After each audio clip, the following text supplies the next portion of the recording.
জাতির সূর্য সন্তান, যিনি আপনারা ২০২৪ সালের স্বাধীনতা দেখেছেন, ১৯৭৫ সালের যে স্বাধীনতা, সেই স্বাধীনতা এনে দিয়েছিলেন আপনারা। সুপ্রিয় দর্শকবৃন্দ, এতক্ষণ ভিডিওটি দেখে আপনারা বুঝতে পেরেছেন যে আজকের ভিডিওটি অনেক গুরুত্বপূর্ণ। তাই দেরি না করে অবশ্যই আপনাদের মাঝে আমি ফুল ভিডিওটি তুলে ধরবো। আর আমার চ্যানেলে যারা নতুন, তারা অবশ্যই আমার চ্যানেলটি সাবস্ক্রাইব করে পাশে থাকা বেল আইকনটি অন করে দেবেন। এখন আমি আর কথা বাড়াবো না, এখন আপনাদের সামনে মূল ভিডিও ওপেন করে দেব। সবাই ধৈর্য সহকারে না টেনে সম্পূর্ণ ভিডিওটি দেখার জন্য অনুরোধ রইল। যে মানুষটিকে দেখছেন, সেই মানুষটি জনাব মেজর যে পুণ্যের কাজটি করেছিলেন, সেটা মেজর ডালিম হিসেবেই করেছিলেন, যে কারণে আপনাকে আমরা মেজর ডালিম হিসেবেই ডাকতে স্বাচ্ছন্দ্য বোধ করি। আপনি জাতিকে অ্যাড্রেস করতে পারেন। ধন্যবাদ ইলিয়াস। আজ অনেক বছর পর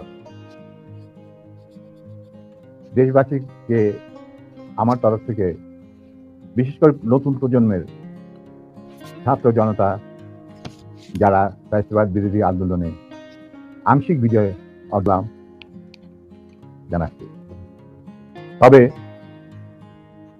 বিপ্লব একটা সমাজে, যে কোনো রাষ্ট্রে একটি চলমান প্রক্রিয়া। সেই অর্থে তাদের বিজয় কিন্তু এখনো পুরোপুরিভাবে অর্জিত হয়নি। তার জন্য আরো সংগ্রামের প্রয়োজন। তারা এমন একটা অবস্থানে থাকতে হবে যেখান থেকে তারা নীতি নির্ধারণ করতে পারে। তাদের যে ইচ্ছা, চাহিদা, প্রত্যাশা, যার সাথে জনগণের প্রত্যাশা চাহিদা মিল রয়েছে, সেটা বাস্তবায়ন করার দায়িত্বটাও কিন্তু তাদের নিজেদেরই করতে হবে। তাদের দায়িত্ব অন্য কোনো মানুষ এসে করে দেবে না। সে যত বড় স্কলারই হোক, যতগুলি মেডেলের অধিকারী হোক, আমার দীর্ঘ জীবনের অভিজ্ঞতা বলে যে বিপ্লবী যে লক্ষ্য থাকে, সেই লক্ষ্য একমাত্র বিপ্লবীরাই সাধন করতে পারে, অর্জন করতে পারে।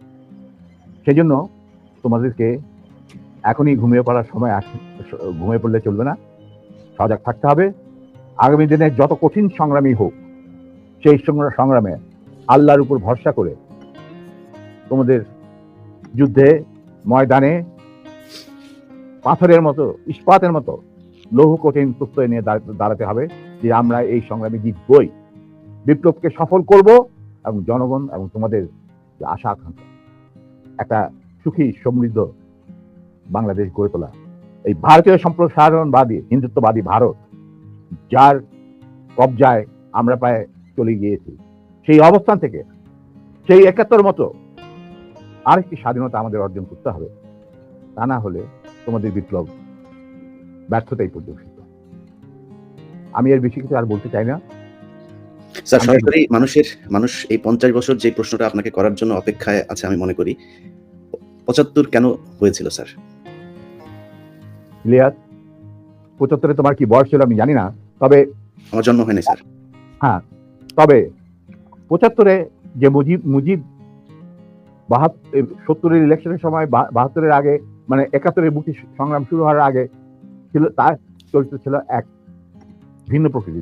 তিনি বাঙালি জাতীয়তাবাদের, মানে বাঙালিদের উপর, নিরীহ বাঙালিদের উপর শেখ সন্ত্রাসবাদ, অ্যাট্রোসিটি বলো, জেনোসাইড বলো, চালালো, এবং যাতে লক্ষ লক্ষ হাজার হাজার শিশু, নারী, পুরুষ প্রাণ হারালো, ছাত্র জনতা, কোনো কারণ ছাড়া। তারপর তখন সেই অবস্থায় আমাদের দেশে তথাকথিত বড় বড় জাতীয় নেতারা বিভিন্ন দলে, তাদেরকে কিন্তু কাউকে খুঁজে পাওয়া গেল। তারা তখন তাদের নিজেদের জীবন বাঁচিয়ে যার যার মতো জায়গায় চলে গেলেন। মুজিব স্বয়ং পাকিস্তান আর্মির কাছে ধরা দিলেন এবং তাদের সাথে একটা বন্দোবস্ত করে তার পরিবারের ভরণ পোষণের দায়িত্ব আর্মির হাতে তুলে দিয়ে তিনি পাকিস্তানে পাড়ি জমান। ডাক্তার কামাল হোসেন ফাহমি, যিনি ছিল major via media between Mujib and the army junta. তখন সেই দিশাহারা মানুষ বুঝতে পারছিল না বাংলাদেশে তারা কি করবে, তারা কোথায় যাবে, কিভাবে নিজের প্রাণ বাঁচাবে। সেই সময় চিটাগাঙ্গে থেকে ভেসে আসলো মেজর জিয়ার স্বাধীনতার ডাক। আমি তখন পাকিস্তানে চাকরিরত অবস্থা। সেই ডাকে দেশের লোক একটা আলোর রশ্মি দেখলো যে হ্যাঁ, আমাদেরকে যুদ্ধের আমাদেরকে এইভাবে মরণের হাত থেকে বাঁচার জন্য আমাদেরকে যুদ্ধ করতে হবে। Simple is that. আর সমস্ত দেশে সর্বপরিসরে লোক বিদ্রোহ সেই মুক্তিযুদ্ধ সংগ্রামে ডাকে সাড়া দিয়ে মুক্তিযুদ্ধ গড়ে তুলি। আমরাও এখানে বসে থাকুন না।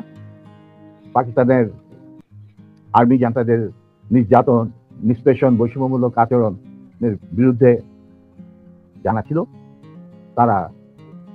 তারাও সেই সংগ্রামে যোগ দেন। অনেকেই পালিয়ে এসে জীবনের ঝুঁকি নিয়ে। আমি ছিলাম তাদের মধ্যে সর্বপ্রথম গ্রুপ লিডার, যে আরো দুজন আমার সাথীকে নিয়ে আমি এসে যুদ্ধে যোগ দিই। কোনো বিবেকবান বাঙালি তখন যারা পাকিস্তানে চাকরি করতেন তাদের পক্ষে নিশ্চুপ বসে থাকা সম্ভব ছিল না। তবে এটাও ঠিক, অনেকেই ঠিক বুঝতে পারছিল না যে কি হচ্ছে কি। কোনো খবর নাই, চিঠিপত্রের আদান প্রদান নাই, কোন রকম সংযোগ নাই। বিদেশি মিডিয়া, ভয়েস অফ আমেরিকা, তারপরে BBC, radio Australia, radio India, এই সমস্ত ওখান থেকে যা কিছু জানা যাচ্ছিল ওটা সম্পূর্ণভাবে বিশ্বাসযোগ্য ছিল না। তারা তাদের মতো করে বলতে থাকে এবং আমরা শুনতে থাকি। তাই অনেকেই ঝুঁকি নিতে রাজি ছিলেন না।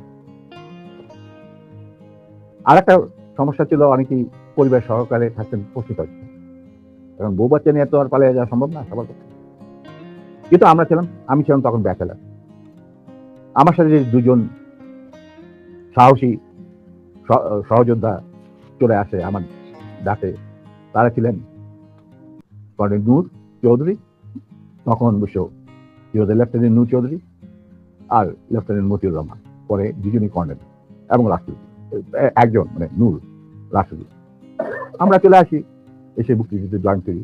তো আমরা তিনজনই ছিলাম স্পেশালাইজড অফিসার। স্পেশালাইজড অফিসারের মধ্যে বোঝা যায় যে যাদের কমান্ডো ট্রেনিং থাকে, স্পেশালাইজড ওয়ারফেয়ারের উপরে জ্ঞান থাকে, এবং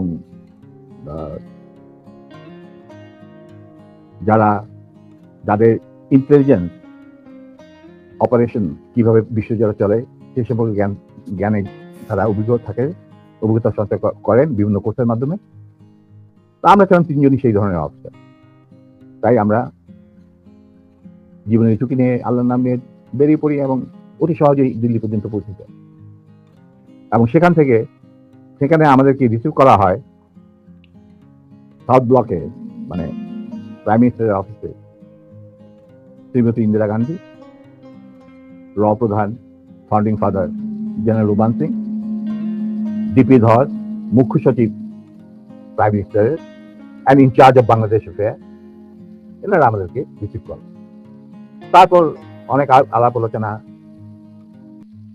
কিছুদিন ট্রেনিং, ব্রিফিং, পরে আমাদেরকে মুজিবনগর সরকারের কাছে হ্যান্ড ওভার করে দেওয়া হয় এবং আমাদেরকে দিল্লি থেকে নিয়ে আসার জন্য general Osmani, commander in chief Mukti Fauj, জনাব Tajuddin, prime minister of the provisional government, সাধ্যপর চুক্তি করার পর, আর ফরেন মিনিস্টার খন্দকার মুশতাক আহমদ, যিনি আমার বাবার ক্লাসমেট, তারা আসেন দিল্লিতে। এসে তাদেরকে ফর্মালি আমাদেরকে হ্যান্ড ওভার করে দেওয়া হয়। তারপরে আমাদের তিনজনের মধ্যে দুজনকে, আমাকে এবং মতিকে, অ্যাপয়েন্ট করা হয় as guerrilla adviser to the sector commander. মানে 11টা সেক্টরের মুক্তিযোদ্ধাদের রিক্রুট করা, তাদের ট্রেন করা, তাদেরকে ইন্ডাক্ট করা, অপারেশন করানো, সব দায়িত্ব পড়ে আমাদের দুজনের উপর। আমরা এই 11টা সেক্টরকে ভাগ করে নিই। আর Noor being the junior most, Osmani সাহেব ওনাকে তার চিফ পার্সোনাল স্টাফ অফিসার হিসেবে মুজিবনগর সরকারের যে হেডকোয়ার্টার ছিল মুক্তিবাহিনী, সেখানে তার সাথে রাখে। এবং শেষ পর্যায়ে কিছুদিনের জন্য নূর অনেকটা দৃঢ়তার সাথেই উসমানীর সাথে আলাপ করে সাত বেঙ্গলে চলে যায় এবং মুক্তিযুদ্ধে সক্রিয়ভাবে অংশগ্রহণ করে। সেও আঘাতপ্রাপ্ত, মানে সেও যুদ্ধে ইনজিওর্ড হয় একটা অপারেশনে, এবং তাকে বীর বিক্রম খেতাব দেওয়া হয়। আর আমি যুদ্ধের সময় 3-4 বার আহত হয়েছি। তার একটা নিদর্শন আমার দেখো, হাতের অবস্থা এখানে সেখানে সবকিছু অর্ধেক বোধ হয় আর্টিফিশিয়ালি রিক্রিয়েটেড, যেটাকে প্লাস্টিক সার্জারি বলা হয়। বাট দেন এখন স্থাপন করা পিটি স্কুল মানে ফিজিক্যাল ট্রেনিং স্কুল স্থাপন করা, সিলেটে ওয়েপন অ্যান্ড প্র্যাকটিস শেখার স্কুল স্থাপন করার সব দায়িত্ব আমরা পালন করি। এর সাথে সাথে চলে রিক্রুটমেন্ট ফর আর্মির যে 5টা ব্রিগেডের দায়িত্ব দিয়েছিল মুজিব, এই ব্রিগেড 5টা এবং বিমান বাহিনী আছেন নৌবাহিনীর জন্য রিক্রুটমেন্টের ইনচার্জ ছিলেন deputy chief of staff Ziaur Rahman. যদিও তিনি সিনিয়র ছিলেন, তাকে তো বানায়নি চিফ, তাকে তো অ্যাজ এ কর্নেল বের করে দিতে চাইছিল, কিন্তু পারেনি, আমাদের জন্যই পারে। যাই হোক, ওনার স্টাফ অফিসার হিসেবে দায়িত্ব পড়ে আমার উপর। কারণ আমি একাই আমার অন্যান্য সহযোদ্ধা কমান্ডারদের লিস্ট ওরা পাঠিয়ে যেত। আমি প্রায় 25,000 প্রাক্তন মুক্তিযোদ্ধা যারা আমাদের আন্ডারে চাকরি করেছে, মানে যুদ্ধ করেছে, তাদেরকে আমি আর্মিতে, এয়ারফোর্সে, মানে ডিফেন্স ফোর্সে, নেভি ইনক্লুডেড নিয়োগ রিক্রুট করি। তারপর চাকরি করতে থাকি, চাকরি চলতে থাকে। এই হচ্ছে আমাদের স্বাধীনতা সংগ্রামের ছোট্ট সিনপসিস। বলো এরপর কি, আর কি জানতে চাও? দুঃখিত না, এরপরের যেই আমার মূল প্রশ্নটা ছিল যে কোন পরিস্থিতিতে 75-এর 15ই আগস্ট হলো?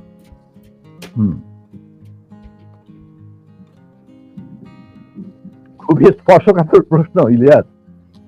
নিজের বাদ্য নিজে বাজানো অনেক সময় ঠিক হয় না, কিন্তু তুমি যখন প্রশ্ন করেই বসলে স্যার, এই আমার ইউটিউব চ্যানেলে আমি আজকে প্রায় 5 বছর হলো ভিডিও লাইভ করি, প্যাকেজ দেই।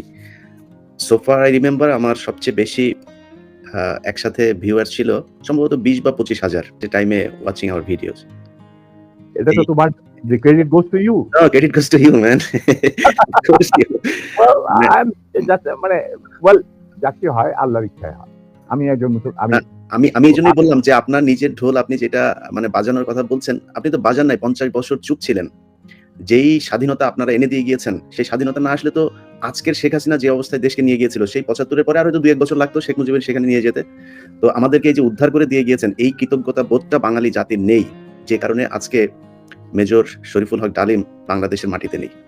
অথচ আপনাদেরকে সর্বোচ্চ সম্মাননা দিয়ে আমাদের দেশে রাখা দরকার ছিল, সেই সম্মানটুকু আমরা দেখাতে পারি নাই বলেই মাঝে মধ্যেই আবার 2024 আসে।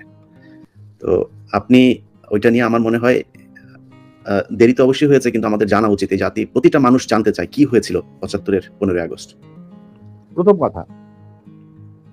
প্রথম কথাটা হচ্ছে যে 15ই আগস্ট কিন্তু কোনো বিচ্ছিন্ন ঘটনা না।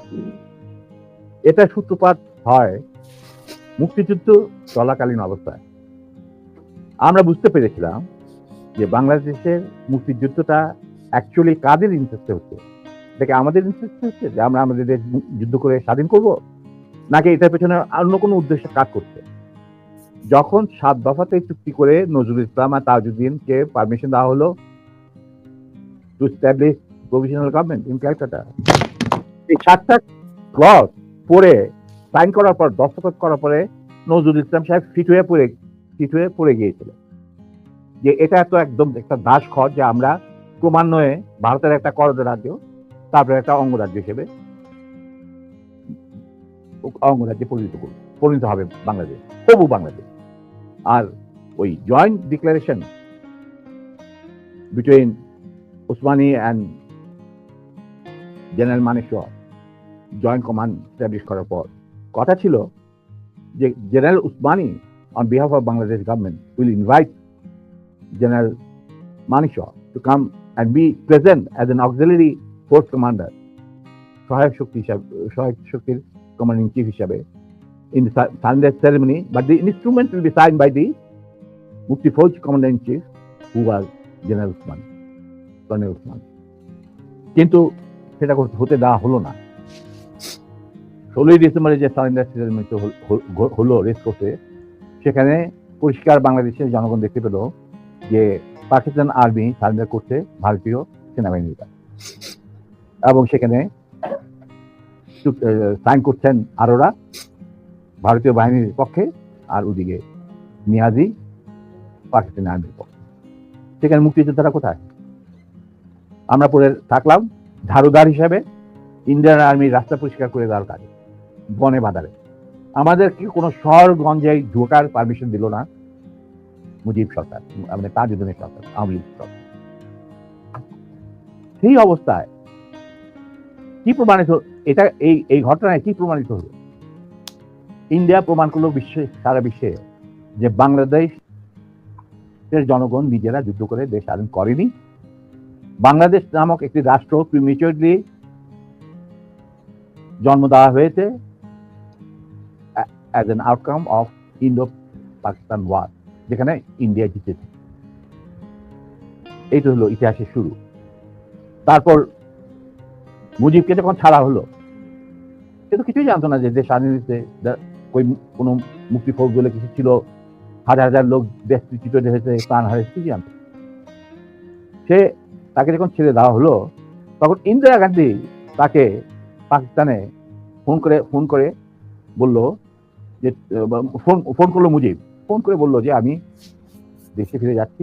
তখন ইন্দিরা গান্ধী বলল, যাওয়ার আগে আপনার সাথে দেখা করে আমি আপনাকে কৃতজ্ঞতা জানতে চাই। তো তখন ইন্দিরা গান্ধী বললো, কৃতজ্ঞতা জানাবেন, আপনি ফোন না করলে আমি আপনাকে ফোন করতাম, আপনাকে ঢাকায় সরাসরি আপনি যাবেন না, আপনি নয়াদিল্লি হয়ে যেতাম। মুজিব সেটাই করলেন, তিনি চলে গেলেন নয়াদিল্লি, লন্ডন হয়ে। সেখানে কি হলো, যেই 7 দফা চুক্তিতে সাইন করার পর প্রবাসী সরকার গঠন করেছিল তাজউদ্দিন আর নজরুল ইসলাম, সেই আওয়ামী লীগ বাংলাদেশে ক্ষমতা গ্রহণ করলো সারেন্ডারের পর ওই 7 দফা ভিত্তিতে। এবং সেই 7 দফাতে মুজিব স্বাক্ষর দেওয়ার পর ফিরে গিয়ে তিনি ক্ষমতা নিজে হাতে নিয়ে নিলেন। তাজউদ্দিনকে বললো, তাজউদ্দিন তুমি প্রাইম মিনিস্টার থাকবে না, আমি হব প্রাইম মিনিস্টার। তারপর কি হলো, কোনো নির্বাচন নাই, কিছু নাই। ওই 70-এর নির্বাচনের সুবাদে তারা ইন্ডিয়ার 4 স্তম্ভ ডুপ্লিকেট বাংলাদেশে ইম্পোর্ট করে তার উপরে একটা সংগঠন বানানো, হুবহু এক। শুধু তাই না, রবীন্দ্রনাথ ঠাকুর, যাকে নিয়ে আমরা নাচানাচি করি এবং অনেকের মানে ভাইসা যায়, আপ্লুত হয়ে যায়,